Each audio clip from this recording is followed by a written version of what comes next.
Welcome back. और आज युवा जागृति के इस चैनल में आप सभी दर्शकों का स्वागत है। और आज हम लोग आ गए हैं सासाराम में।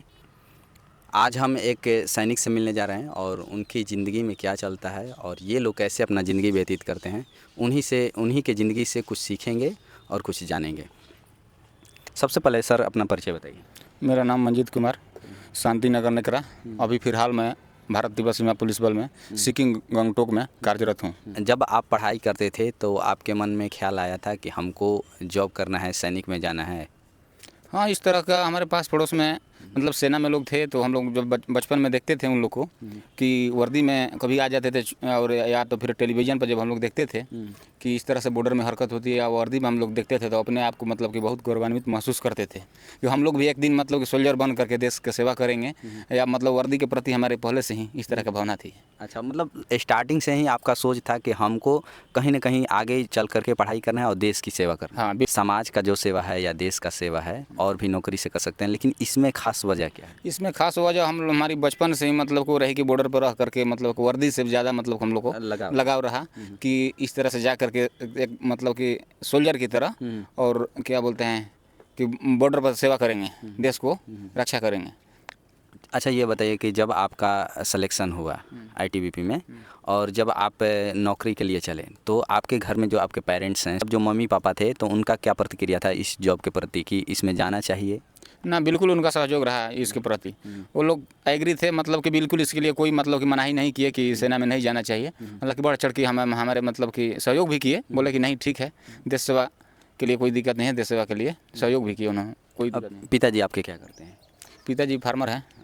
इसीलिए बढ़ चढ़ के बोले कि देश का सेवा करो। हाँ, बिल्कुल। अगर नेता रहते तो नहीं बोलते कि देश का सेवा कीजिए? नहीं बोलते। आज की डेट में देखिए, कोई भी नेता का लड़का मतलब कि सेना में है ही नहीं।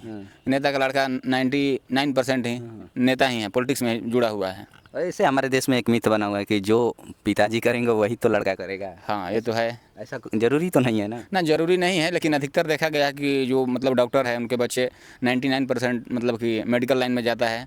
जो पॉलिटिक्स में हैं, जो उनके भी बच्चे जो हैं अधिकतर पॉलिटिक्स से ही जुड़े रहते हैं। और ऐसा तो मतलब नहीं है, लेकिन अधिकतर यही देखा गया है। जब आप ट्रेनिंग में गए, जब ट्रेनिंग हो रहा था, तो कोई ऐसा भी पीरियड आया कि जिससे आपको लगे कि ट्रेनिंग छोड़ करके या जॉब छोड़ करके चल दें, इसमें बहुत टफ है, हमसे हो नहीं पाएगा? ये आता ही है, सबके साथ आता है। जितने लोग भी मतलब कि सेना में नौकरी कर रहे हैं, रिटायर चले गए, सबके साथ हुआ है और होता रहेगा। क्योंकि ट्रेनिंग का कुछ मतलब कि पल ऐसा है ना कि वो कठिन मतलब होता ही है, उसका सिलेबस में ही है कि बोलते हैं ना कि जो सैनिक लड़ाई में खून पसीना बहाएगा वो लड़ाई के दौरान खून बचाएगा, तो करना ही पड़ता है, होता है। लेकिन क्या है कि एक्चुअली एक मंथ दिक्कत होता है, 1-2 महीने, उसके बाद में धीरे धीरे वो रोटेशन में आ जाता है कि हमको 3 बजे जगना होता है, फिर मतलब कि फ्रेश होकर के 4 बजे या 4:30 बजे तक जो ट्रेनिंग में जो भी होता है, पीटी होता है या जो भी दौड़ भाग होती है, उसमें क्रियाकलाप में शामिल होना होता है। अच्छा, आप लोगों का दिनचर्या क्या रहता है? जैसे एक सैनिक हैं, उनका दिनचर्या क्या रहता है कि मतलब आप लोग ड्यूटी सुबह से लेकर के शाम तक या शाम से फिर रात तक या फिर सुबह तक कैसे कार्य करते हैं? ड्यूटी देखिए ऐसा है कि ड्यूटी रोटेशन में होती है। ड्यूटी का कोई मतलब फिक्स नहीं होता है।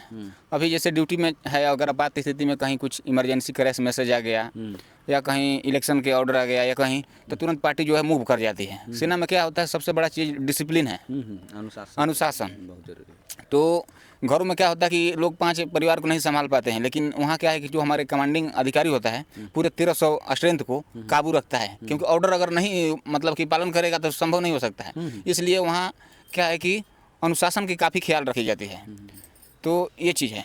अच्छा, ये बताइए कि इतने दिनों से आप जॉब कर रहे हैं, अलग अलग जगह पर आपका पोस्टिंग हुआ, तो कोई ऐसा जगह भी मिला जहाँ एकदम अच्छा है, सुकून का ज़िंदगी मिला? कोई ऐसा जगह है जहाँ पर लगता होगा कि यहाँ बहुत बेकार है? देखिए, सेना में ऐसा है ना कि सब दिन एक जैसा नहीं होता है। कभी खुशी का पल होता है तो कभी गम का आता है। कभी कभी जैसे सेक्टर फ्रंटियर का जो ड्यूटी है दिल्ली चंडीगढ़ जो प्लेन के इलाके में, तो वहाँ क्या होता है कि थोड़ा सा मतलब रिलैक्स महसूस होता है।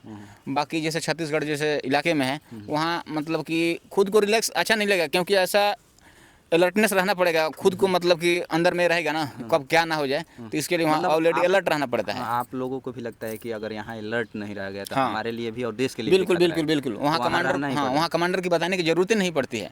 और जो और सब जो पीस एरिया है, तो वहाँ अपने आप मतलब कि कोई उस तरह का आदेश भी नहीं होता है और रिलैक्स महसूस होता है। वहाँ ड्यूटी करते हैं और घर परिवार भी है, तो घर परिवार का याद आता है कि नहीं? हाँ आता है, पर समझाना बुझाना पड़ता है। अच्छा ये बताइए कि जॉब और घर के जो पारिवारिक की स्थिति है उसको आप संतुलित कैसे कर पाते हैं, बैलेंस कैसे करते हैं? जैसे मान लीजिए कि आपके पिताजी का, माता का तबीयत ख़राब हो जाए, वाइफ है उसका भी तबीयत ख़राब हो जाए, हैं, बच्चों का पढ़ाई है, तो इन सबों के बीच बैलेंस करना कैसे, मतलब क्या करते हैं? देखिए ऐसा बात है कि अगर सेना में नौकरी करना है तो धैर्य तो रखनी पड़ेगी, क्योंकि सबसे बड़ा देश सेवा, सबसे बड़ा देश सेवा है, तो धैर्य तो रखना पड़ेगा। बाकी रहा बात कि जो परिवार में समस्या है तो उनको मतलब कि ये बताना पड़ता है, और जो परिवार में सदस्य हैं तो उसको संभालते हैं, देखते हैं। अगर ज़्यादा ही कुछ इस तरह का आपात स्थिति आती है तो फिर अवकाश आना पड़ता है। अच्छा मान लीजिए कि घर पे पेरेंट्स हैं, उनका तबीयत बहुत ख़राब हो गया, तो सडनली आपको अगर लीव लेना हो तो मिल जाता है कि नहीं? हाँ मिल जाता है, वैसे मतलब कि उस परिस्थिति में, इमरजेंसी में कोई दिक्कत नहीं, मिल जाती है। मतलब सरकार सुविधा दिया है। हाँ दिया है। अच्छा ये बताइए कि जब आप लोग कभी कभी ऐसा मतलब ख्याल भी आता है या आता होगा कि हम लोग यहाँ ड्यूटी करते हैं और देश में आप सोशल मीडिया के माध्यम से बहुत सारा खबरें सुनते हैं, तो लगता है कि नहीं कि आप लोग, केवल हम ही लोग देश का सेवा करेंगे और लोग क्या कर रहे हैं, देश को इधर से उधर तहस नहस कर रहा है, जिसको जो मना रहा है वो बक रहा है, बोल रहा है, देश में मतलब लोग क्या क्या करते हैं। तो इन सब जो मतलब सामाजिक परिवेश में ऐसी घटना होता है जैसे अपहरण का, बलात्कार का, करप्शन का, तो ये सब देख करके आप लोगों को नहीं लगता है कि हम लोग केवल देश का सेवा करेंगे और बाकी लोग ये देश लूटने वाला काम कर रहे हैं? है, लेकिन कहने का मतलब ये है कि अपना काम जो है अब अच्छा से रखिए, और दूसरी बात कि जो कर रहा है उसको अगर आप अवकाश बजाते हैं या मतलब कि किसी भी माध्यम से उसको जागरूक करिए कि इस तरह का ना किया जाए, यही संदेश देना चाहूँगा। अच्छा ये कभी कभी आप घर पे लीव लेके आते हैं, छुट्टी लेके आते हैं, तो आप कभी यात्रा करते हैं, कभी बैंक में चले गए, भिन्न भिन्न स्थानों पर जाते हैं, तो वहाँ पर क्या होता है कि मतलब आम आदमी के जैसा भी आपको ट्रीट किया जाता है? किसी जैसे मान लीजिए कि बैंक में चले गए, आपको वहाँ 2 घंटा बैठाया गया कि फिर भी काम नहीं हुआ, या ब्लॉक में चले गए, तो ऐसी सिचुएशन को देख करके गुस्सा आता है या क्या सोचते हैं?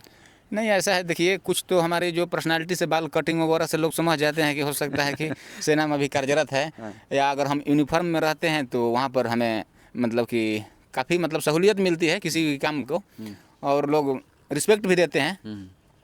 और रहा बात कि ऐसा तो कहीं व्यवहार हमारे साथ नहीं हुआ है अभी तक इस तरह का कि मतलब कि जो जाएं और काम ना होता है। लेकिन हाँ ये है कि थोड़ा सा अगर सिविल में रहते हैं, सिविल ड्रेस में, तो लोग नहीं कोई पहचान पाता है, तो थोड़ा सा जो जनरल लोग जो मतलब कि लाइन में या किसी चीज़ का सामना करते हैं उसको करना पड़ता है। यदि हम यूनिफॉर्म में होते हैं तो हमारी जो काम है तत्काल प्रभाव से हो जाती है। अच्छा, समाज में बहुत सारे जो बच्चे हैं उनका भी इच्छा रहता है, मन रहता है कि हम भी आर्मी में जाएं या मतलब किसी भी सैनिक में जाएं, और क्या होता है कि उन बच्चों को समझ में नहीं आता है कि हम कैसे पढ़ाई करें या क्या हम में क्वालिटी होनी चाहिए कि एक सेना के योग्य होना चाहिए। तो आप लोगों को क्या मैसेज दीजिएगा जो आने वाले बच्चे हैं जो देश की रक्षा करना चाहते हैं? हाँ तो उन लोगों के लिए मैं ये संदेश देना चाहूँगा, वो अपनी तैयारी करे, पढ़ाई की तैयारी करे, सुबह शाम जो मतलब वॉकिंग नहीं, उसको फिजिकल बोलिए, 4-5 किलोमीटर रनिंग करे, अपने हेल्थ पर ध्यान दे, और फिजिकल को मतलब मेंटेनेंस करके रखे, ताकि आने वाले समय में दिक्कत ना हो। आज के समय में जितने भी घर में आप देख रहे हैं जंक फूड बहुत ज़्यादा खाया जा रहा है, लोग मतलब अपने डेली लाइफ में यूज कर रहे हैं, तो क्या लगता है कि ये जंक फूड खाने से जो बच्चों का स्वास्थ्य है या ले रहे हैं भोजन, उससे मतलब ट्रेनिंग के दौरान या मतलब फिजिकल एक्सरसाइज या फिजिकल ट्रेनिंग के समय उनको दिक्कत हो सकता है यार? हाँ बिल्कुल दिक्कत हो सकता है। जो दुकान की चीज़ ऐसे देखा जाए, जो बाहरी चीज़ हम बच्चे खाते हैं, तो इसमें ज़्यादा मतलब कि पेट से संबंधित उनकी मतलब कि समस्याएं हो जाती है। अधिकतर कि पेट दर्द होने लगता है, चेस्ट दर्द होने लगता है, फिर वो बच्चे में मतलब कि हेल्दी होने की मतलब वो नहीं हो पाती है, ताकत नहीं होता है। अगर सेना में देखिए जाने के लिए डाइट भी काफ़ी मेंटेन रखना पड़ेगा, चना गुड़ हो गया या दूध दही घर का, जंक जो फूड जो बोल रहे हैं ये सब जो है सही नहीं है उसके लिए।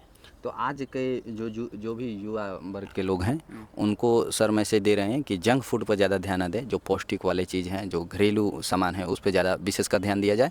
इससे आपका हेल्थ अच्छा रहेगा, शरीर में मतलब ताकत रहेगा, और आप जो आपका सपना है जाने का सेना में वो आप पूरा कर सकिएगा। अच्छा ये सर बताइए कि आप लोगों को कैसे बोलिएगा कि मतलब देश का सेवा, मतलब एक सैनिक तो देश का रक्षा करता है, बिल्कुल, लेकिन जो आम लोग हैं वो देश को कैसे रक्षा करें? देखिए देश देश सेवा करने का बहुत सा मतलब तरीका है। ये नहीं है कि कोई सैनिक होकर के ही देश की रक्षा करेगा।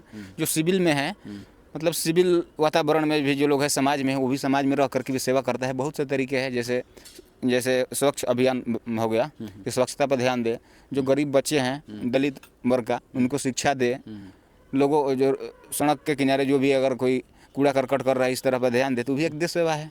कहने का मतलब है कि जो साफ सफाई का ध्यान देना हाँ, भी एक साफ देश सफाई हो सेवा गया, है। वृक्षारोपण हो गया, मतलब इस तरह करप्शन का। फ्री हाँ, समाज बनाना हाँ, भी एक मतलब देश सेवा हो हाँ, गया। बिल्कुल, मतलब बिल्कुल। लोगों को सहायता करना, ये भी एक हाँ, देश हाँ, सेवा में आता है। बिल्कुल, ये बिल्कुल। जरूरी नहीं है कि आप जा करके बॉर्डर पर ही मतलब सेवा दें, यही है। यही है। अच्छा, आप बताइए कि अभी जो सरकार है, जो सरकार से भी आपका कोई डिमांड है या आप मैसेज देना चाहते हैं कि सेना में एक ये भी चीज़ शामिल होना चाहिए? देखिए, अभी जो ऐसा है कि फ़िलहाल ठीक है, कोई दिक्कत नहीं है, लेकिन जो बॉर्डर इलाके में कुछ ऐसे है, बॉर्डर इलाके में कि बहुत से जैसे ट्रांसपोर्ट का भी थोड़ा सा और रोड का भी कुछ ऐसी जगह है कि थोड़ा दिक्कत है बॉर्डर पर। मतलब कि जाते समय कुछ ऐसी सिचुएशन आती है कि पैदल भी जाना पड़ता है, जहाँ तक कि गाड़ी नहीं जा पाती है। जैसे चाइना बॉर्डर वगैरह हो गया, कि कुछ ऐसी जगह अभी भी है कि वहाँ गाड़ी नहीं जा पाती है। तो थोड़ा सा हम ये कहना, सरकार से ये कहना चाहेंगे कि वहाँ तक सड़क की सुविधा जो है मतलब होनी चाहिए। सुविधा और हाँ, गाड़ी की भी, ताकि वहाँ तक गाड़ी पहुँच जाए, जवान को भी कुछ हुआ इमरजेंसी में तुरंत बुलाया जा सके या तुरंत भेजा जा सके। भिन्न भिन्न जगहों पर आप जो बोलते हैं आईटीबीपी, इंडियन तिब्बत जो बॉर्डर है, यस यस। वहाँ पर नेटवर्क रहता है, मोबाइल का नेटवर्क? देखिए, कुछ जगह अभी भी दिक्कत है, हालांकि जो हमारी ड्यूटी होती है 18,000 फीट पर है।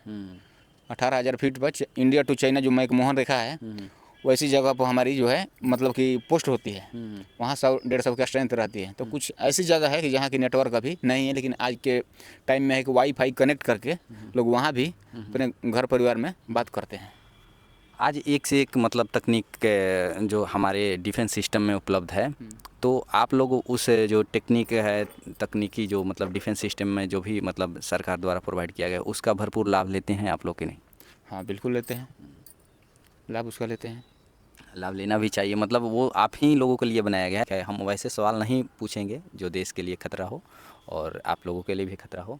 तो हम यही कहना चाहेंगे कि आज हम बात कर रहे थे मंजीत सर से, जो आईटीबीपी में हैं। और अगर आप भी सोचते हैं कि हमारा कोई मुद्दा है या हम भी कुछ अपना बात रखना चाहते हैं सोशल मीडिया के प्लेटफॉर्म पे, तो आप कमेंट बॉक्स में जाइए और वहाँ मैसेज टाइप कीजिए, आपका भी बात ज़रूर सोशल मीडिया पर रखा जाएगा। धन्यवाद।